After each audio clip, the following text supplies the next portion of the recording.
In this live workshop, we're going to add effects and animations to this landing page that we're going to build in a future video on this course.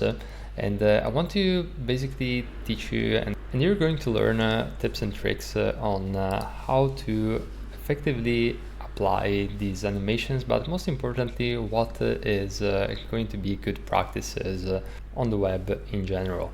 So let's get started with the very first top element. I'm actually going to add an effect right here, which I already added on Appear. And I'm going to give it just a little bit of delay. I don't really want this to delay too much, but if I click on play, you can see that it's going to take just a few short milliseconds. I'm probably going to do it at 0.2.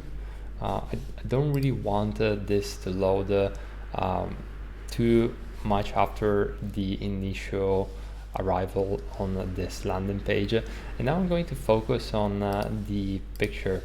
So let's go over here and select this image. I'm going to click on the effects and I'm going to select on Appear.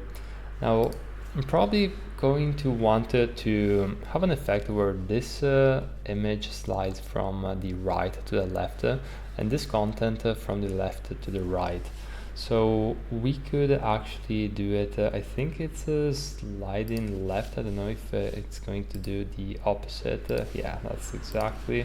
So we're going to go with sliding right. And as you can see, we have this nice animation when you first enter. So this is looking pretty good.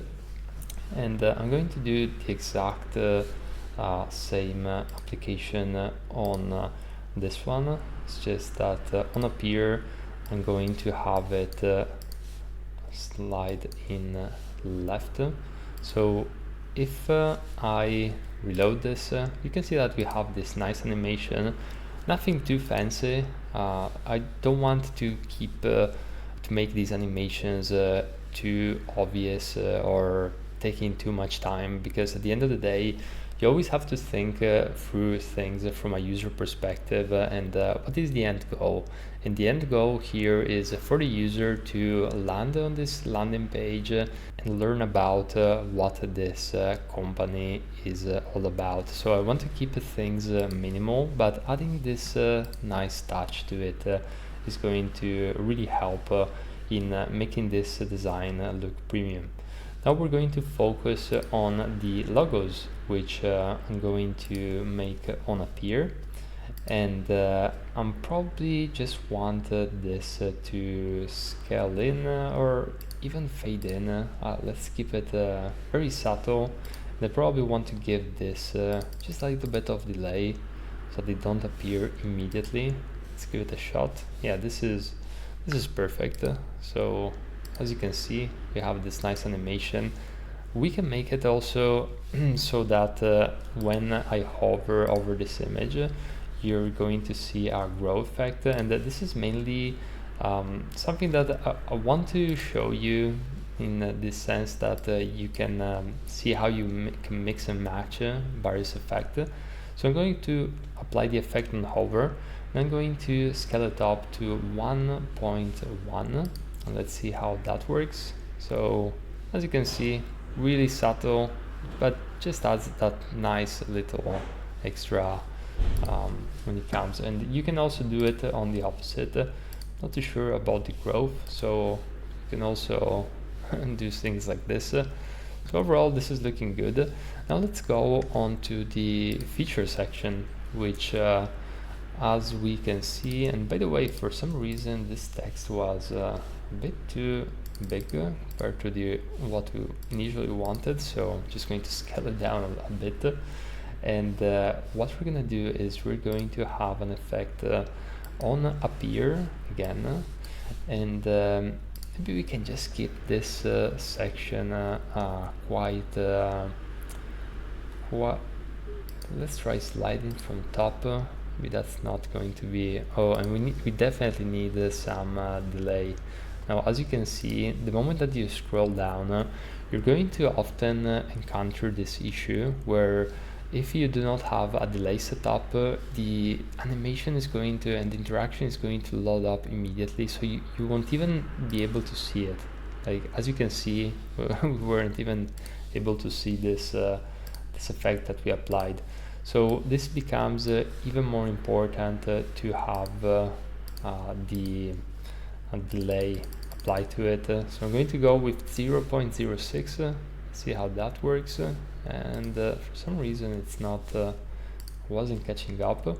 So we're going to go here again, and I'm actually wondering if we change this to a simply fade in, because I don't want it to mix and change things too much.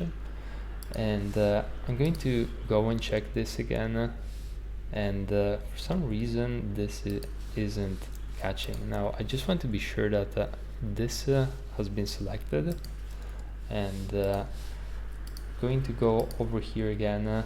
Let's make this like way more dramatic in the sense that this is going to take like 2 seconds delay before showing up. Let's see. Okay, now it's working.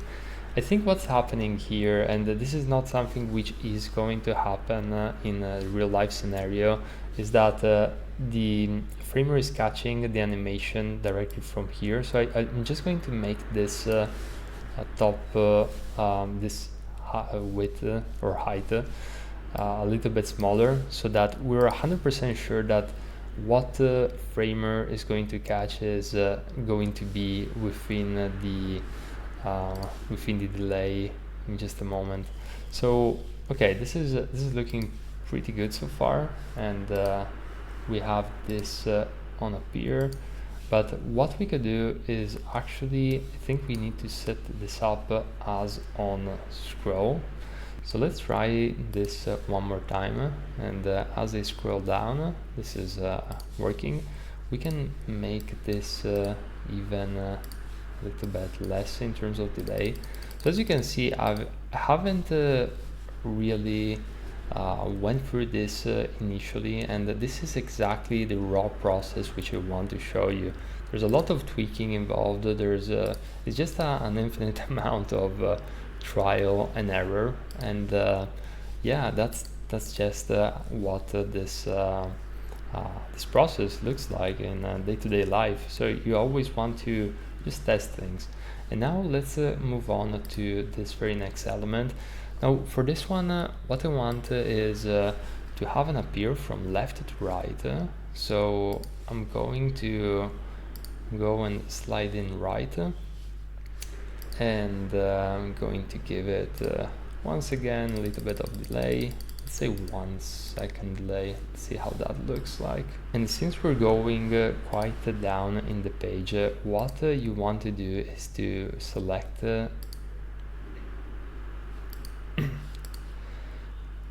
and since we're going quite in depth in the page, what you want to do is, well, first of all, I'm going to do it slide in right, but I want this layer to be in view. So by doing this, what you can see and is that as I scroll, you're going to see this this layer. And by the way, I just noticed we need to set it slide in left.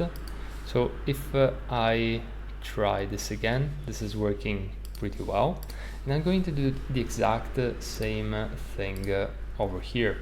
So I'm going to set this as slide in right or left, and I'm going to essentially say whenever the layer is in view, then we can actually get the ball rolling. All right, perfect. I keep messing up this right and left.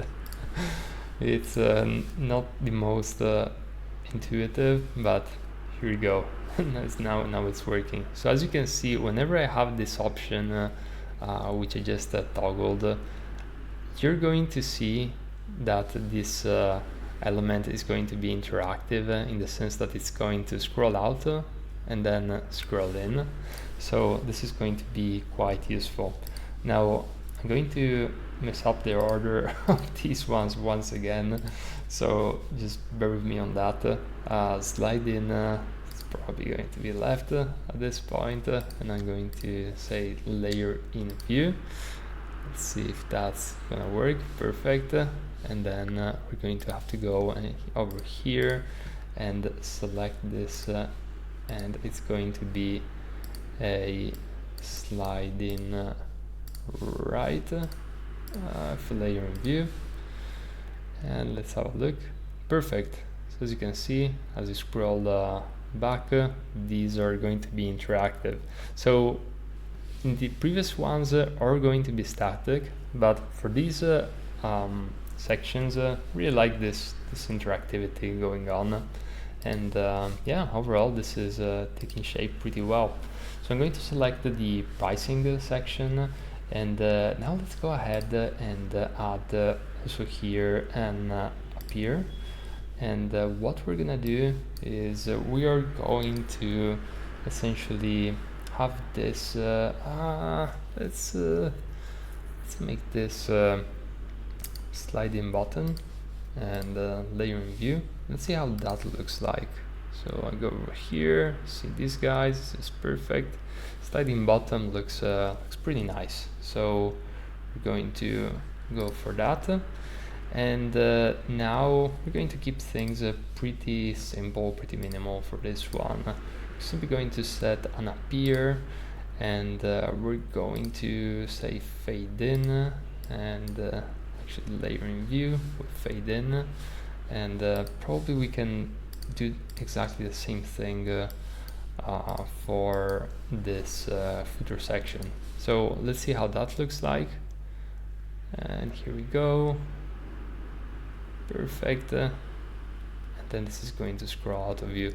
So as you can see, we created a very nice interactive website landing page utilizing the effects in Framer. Now again, there are some more advanced animations and interactions that we can use, but for the very most part, on most websites, I like to keep things pretty simple for both usability purposes and also for SEO purposes, because the more animations and interactions that we add, especially the more complex ones, the more time it's going to take to load a page. And also I've been working with a lot of very successful marketers, and they run extensive and very costly tests. And what they figured out is that a lot of the times the conversion rate isn't great for these very heavily animated websites, which you might look and adore on Dribble or Behance, but in reality there isn't really a great ROI in terms of those animations. And that is one of the reasons why, if you look at a lot of big websites of Fortune 500 companies, for example, you don't see crazy animations all the time. So I just want to teach you the basics on and also the advanced features that you can leverage, but I also want you to leverage from my decade of experience working in real projects, and basically avoiding you mistakes that could hinder the results of your project and hinder the design excellence, which I'm sure as myself you're always looking for.